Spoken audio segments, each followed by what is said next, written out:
I work very closely with industry in terms of developing technology for different application areas. In particular, I lead an innovation crowdsourcing approach in getting students to evaluate technology for industry that they may not necessarily be able to justify in terms of cost, put it that way. So it often involves quite speculative projects in some cases, in taking technologies from one application area and applying them in another.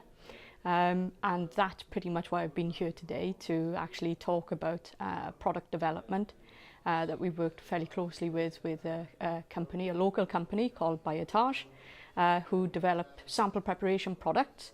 And we've taken one of their products and then developed it for wastewater analysis. So basically, one of the major problems with solids in particular from wastewater is that the protocols that are recognised are fairly laborious. They take a long time to carry out, which isn't great for a high throughput laboratory. Doesn't quite match with the needs of high throughput. So the current protocols would probably take over a day to manage to prepare a sample.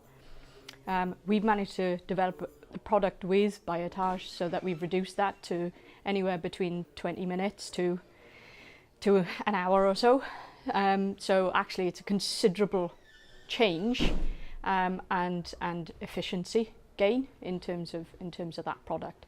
What that product also does as well is, rather than targeting a particular pollutant, we actually look to remove the things that we don't want to look at, or perhaps that may be more abundant. And then we actually look at the sample in its entirety. So we actually get a much broader view of what's in that waste stream. So the solid samples traditionally within after wastewater treatment are deposited on land, as in agricultural land, as fertiliser. That previously was around about 50% split between that and landfill. However, given the demands in terms of what we can put into landfill nowadays, ever increasing, it's meant that actually near enough 80% needs to go onto land, and a reduction down to 20% in landfill.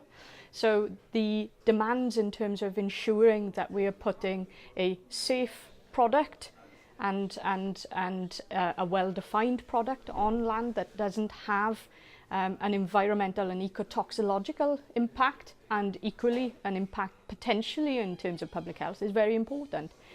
A lot of the pollutants that we analyse and are subject to waste directives, waste legislation, are known to bioaccumulate. So we need to understand the chemical content of these samples.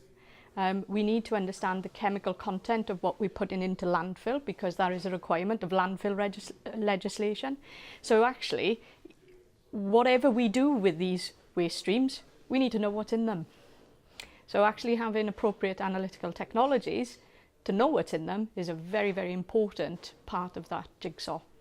Nobody wants to know what happens when they press that little button. Nobody wants to know what happens after that. But yeah, you know, ultimately we are pushing towards the demands of a circular economy where we have to recycle. If we go into recycle, then we want to know what we are returning back into that environment. I think that is a critical importance, without being too squeamish.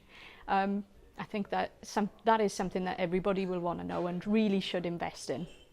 So let's just say that we didn't introduce any more pollutants, then eventually we would have that circulation of material, but over time it would just gradually degrade. But because we are very much a consumer economy these days, and a consumer generation, nobody thinks about reuse really, so until fairly recently. So actually the demand has been to change our viewpoint in, rather than a single-use product, is how can we reuse materials, rather than us continuing to introduce a plethora of materials into the environment.